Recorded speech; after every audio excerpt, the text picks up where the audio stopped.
qui sont autour, que Dieu soit loyaux, la famille. Mais, écoutez, 4 mois après, mais l'eau finit et ces femmes sont là dans des difficultés. Il y a manque de barrage, il y a ces femmes, il y a des femmes qui sont dans les marchés, qui vendent les légumes, qui se lèvent le matin à 4 h du matin pour aller le vendre dans les marchés. C'est toute la souffrance au niveau du Burkina Faso. Quand toute la difficulté. L'Afrique aujourd'hui, on n'est plus encore sur les histoires de forums. Il y a eu les forums où on n'était pas nés. Nous sommes toujours dans ça. C'est le financement que nous cherchons. On veut travailler. Merci beaucoup pour cette intervention qui démontre les impacts. Toute l'Afrique était verte. Il n'y avait pas de Sahara, il n'y avait pas de désert. Nos modes de vie à l'occidental accentués fait que nous avons ces problématiques à résoudre. Mais je vous dirai une chose, c'est qu'ensemble que nous pouvons inverser les choses. Personne ne viendra aider l'Afrique. Personne. Chaque génération a besoin d'être ou un pot de fer ou un pot de terre. Dans le développement durable que nous entendons qu'on prône, il faut se dire l'Afrique a tous les moyens possibles. L'Afrique n'a plus besoin d'aide. J'ai même proscrit ce mot dans ma façon de parler. On n'a pas besoin d'aide. On a besoin d'orientation, de transfert des technologies. Toutes ces choses-là, et de cette jeunesse qui doit prendre conscience de la culture, de notre culture, de ne rien attendre des autres, mais de bâtir l'Afrique par nous-mêmes. Voilà. Et je vais conclure en redisant toujours le concept Ubuntu de la société africaine. Comment l'un d'entre nous peut-il être heureux si tous les autres sont tristes?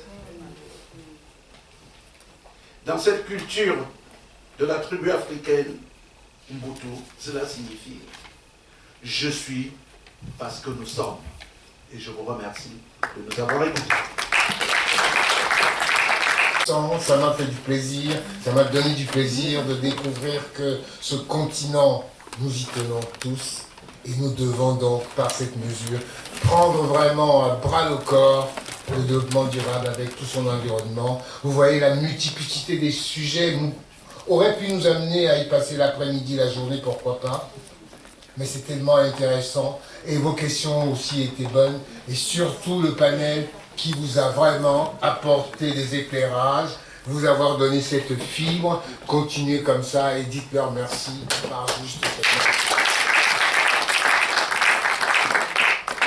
Avant qu'il ne vous quitte, je vais tout simplement ici donner 2 petites paroles à tout d'abord M. Mohamed Abinan, qui est le président du Conseil national du patronat guinéen, qui est arrivé un peu en retard parce que pris dans des embouteillages. Il est donc là et après lui, je céderai aussi la parole à quelqu'un d'autre et puis on va conclure pour cette matinée et nous reprendrons nos travaux et nos conférences dans l'après-midi à partir de 14h15. Monsieur Habib. Je vais commencer par remercier ma sœur, la présidente, qui est en train d'administrer un événement aussi important, de réunir aujourd'hui cette multiplicité venue de tous les horizons, de l'Afrique tout entière, et qui, je pense, échange dans un sens vraiment très positif.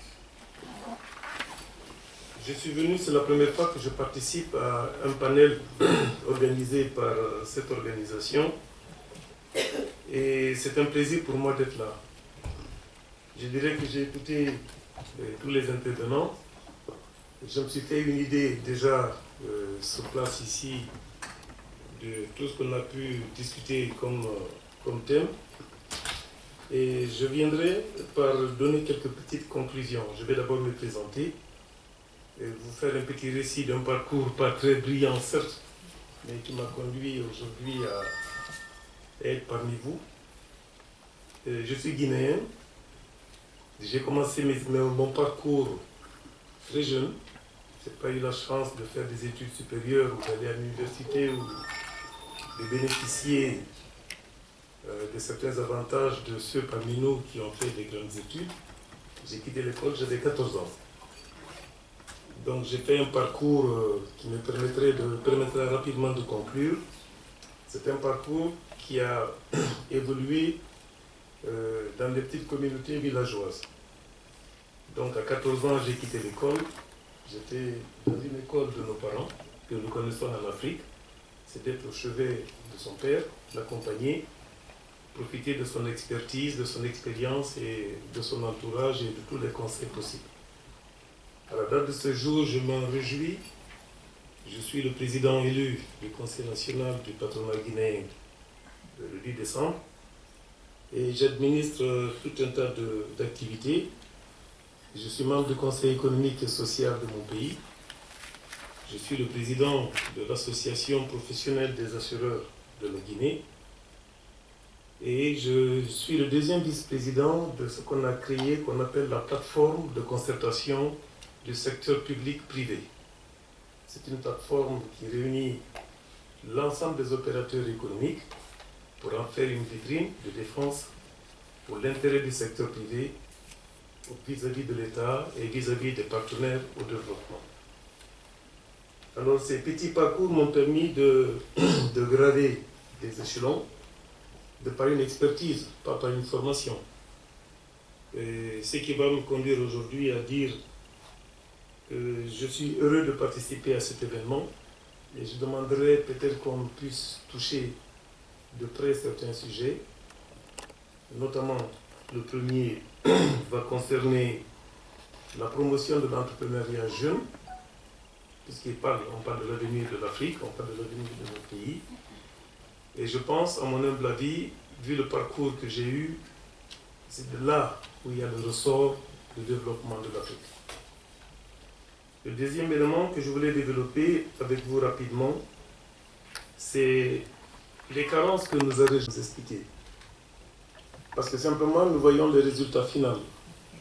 Nous n'essayons pas de voir là où le bas de la chaîne de valeur. Par expérience, chez nous, on a de gros projets, on est dans des lieux enclavés, et c'est un recommencement perpétuel. Alors les carences, on n'essaie pas de faire face à ces carences pour les pallier, et nous avons toujours les mêmes problèmes, les mêmes charges, et ça ne fait que se dégrader en matière d'infrastructures routières, en matière d'équipement mal entretenu, et j'en passe par rapport à toutes ces conséquences. Je souhaiterais donc que les panels de ce genre essayent un peu d'orienter la vision par rapport à certains besoins primaires qu'il nous faut pour développer nos activités dans notre pays. Dès qu'on parle d'agriculture, avant de parler d'agriculture, on parle de financement, on fait des recherches avec des gros projets, finalement le projet il arrive à terme, il faut encore chercher un autre projet agricole et encore c'est comme ça que ça continue de façon perpétuelle. On oublie que nos paysans, nos parents à l'intérieur du pays, c'est ce pourquoi d'ailleurs nous avons initié chez nous tout dernièrement villageoise. Pourquoi il y a aujourd'hui de l'immigration, pourquoi nos parents quittent l'Afrique pour venir ailleurs, pourquoi il y a l'exode, c'est parce que dès à la base, les jeunes ne sont pas formés. Dès à la base, les jeunes ont des tendances à partir parce qu'ils n'ont pas le besoin primaire. On ne crée rien qui leur permet. Je pense que tout Africain, s'il a le minimum qui le permet de vivre, il se sentira mieux chez lui. Ce qui va lui permettre non seulement de développer ses activités, d'être proche de ses parents et d'avoir des valeurs ajoutées par rapport à des besoins primaires que nous avons chez nous. Nous avons des potentiels énormes. Mon frère disait tout à l'heure qu'on n'a pas besoin beaucoup d'aide en Afrique. Certes, je dirais d'accord, mais on a besoin. Le besoin, c'est quoi? C'est le renforcement des capacités. Former les jeunes, créer des activités. Nous sommes dans le secteur du patronat, on développe nos activités, on s'organise, on a des carences. La formation de base manque. On ne sait même pas comment monter des projets. Les projets sont mal montés, on n'a pas accès au financement. On a accès au financement, on ne peut pas sécuriser le financement. les investissements sont réalisés et s'arrêtent au bout du chemin. Et ce sont les explications que monsieur nous expliquait tout à l'heure, ce qui veut dire que nous sommes en perpétuel recommencement.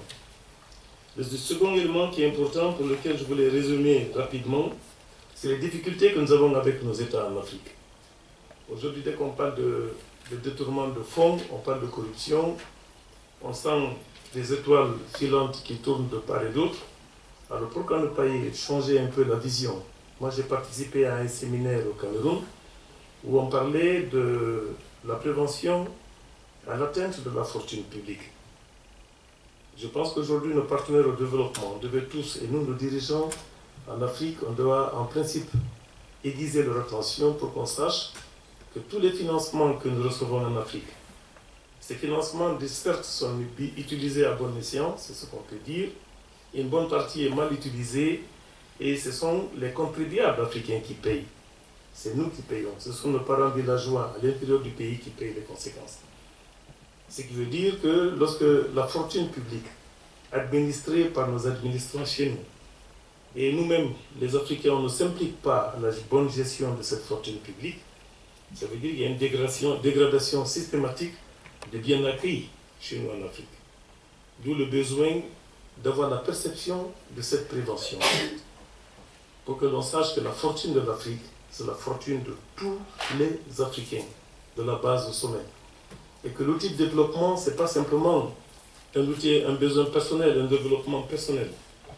L'outil de développement, je pense, c'est la prise de conscience du bien commun. Pour que tout le monde sache que lorsqu'on a une subvention d'un bien qui vient en Afrique, notamment, je parle d'un exemple de la santé, on nous envoie des ambulances.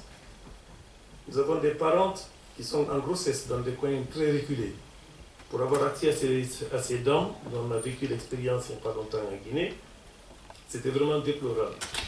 Ces ambulances tombent en route, en panne, on dit non, c'est un bien de l'État. C'est du matériel qui appartient à l'État. Personne ne s'intéresse. Et si c'est une ambulance qui appartient à un particulier ou à un privé ou quelqu'un qui est très proche, tout le monde se presse pour pouvoir sauver le véhicule.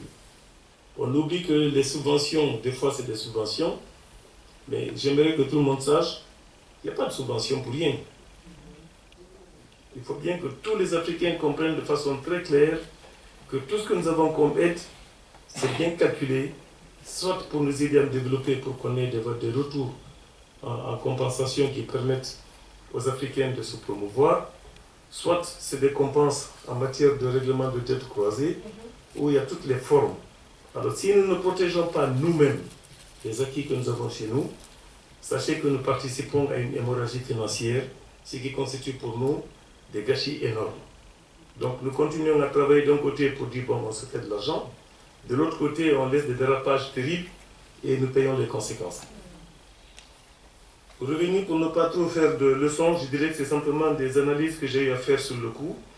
Je dirais également que dans le cadre de la promotion de l'entrepreneuriat jeune, il faudrait que nous demandions à nos partenaires la capacité de le faire. Ensuite, c'est les moyens qui accompagnent. Nous avons vécu à un moment, un exemple que je vais donner rapidement pour ne pas vous prendre beaucoup de temps. C'est chez nous en Guinée, on a vécu l'épidémie Ebola que tout le monde a connue. Il y a eu, ça s'est étalé dans la sous-région, c'est resté des années et des années.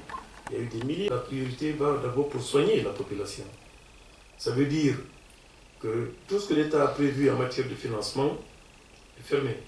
Il n'y a pas de projet de développement. La prévision des recettes de l'État, on ne prévoit pas des aléas de ce genre.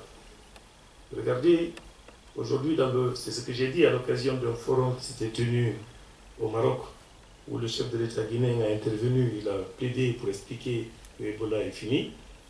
Il y a eu un jeune Ivoirien qui a intervenu, qui disait de façon claire, lorsqu'on a besoin d'aller aujourd'hui sur la planète Mars, on mobilise tous les fonds pour aller. Il y a eu une petite épidémie qui est venue en Guinée, qui a ravagé des milliers de personnes. On n'a pas pu mobiliser les fonds pour sauver la population. Donc prenons conscience des enjeux chez nous. Nous, on développe, on est dans le secteur privé, on crée des activités. Moi, personnellement, je suis dans des assurances. J'ai une compagnie d'assurance, je dirais oui, je suis d'accord. J'ai une compagnie pétrolière, tant mieux. Je préside le patronat. qu'on essaie d'organiser toutes les structures socio-professionnelles de façon à pouvoir créer de la richesse et de pouvoir développer nos activités locales. Mais nous ne pensons pas à l'avenir de nos enfants. Nous ne pensons pas à la sécurité de nos enfants. Nous ne pensons pas à la sécurité des investissements que nous avons en Afrique. Alors moi je voudrais qu'on essaie de changer un peu les données des échanges que nous faisons pour qu'on ait conscience des enjeux qui planent un peu chez nous et qu'on puisse quand même prioriser les sujets que nous devons examiner. Sinon, nous allons venir ici, on va avoir des financements, on va avoir des projets, et ça reviendra exactement à la même chose. Je vous remercie pour votre attention. J'espère qu'on pourra davantage évoluer en échangeant. Et ça a été pour moi un plaisir de vous dire ce que j'avais du fond du cœur.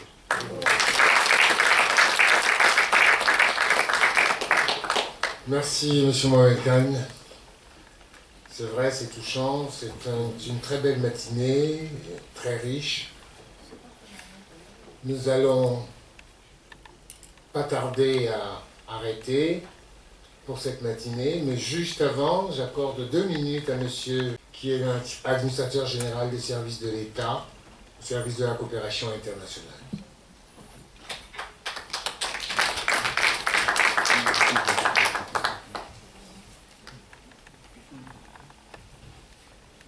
Mesdames et messieurs, bonjour. Je suis ravi de pouvoir assister, ne serait-ce que quelques instants, à ce forum. Merci, mesdames. Et bravo pour effectivement tous les efforts que vous déployez les uns et les autres, les unes et les autres également, pour pouvoir réaliser et faire réaliser des projets en Afrique.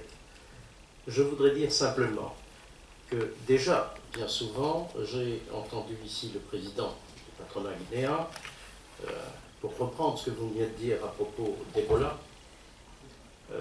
La France est intervenue, et je suis intervenu personnellement auprès de votre ancien ministre de la Coopération, qui m'avait été présenté par le président Alpha Condé.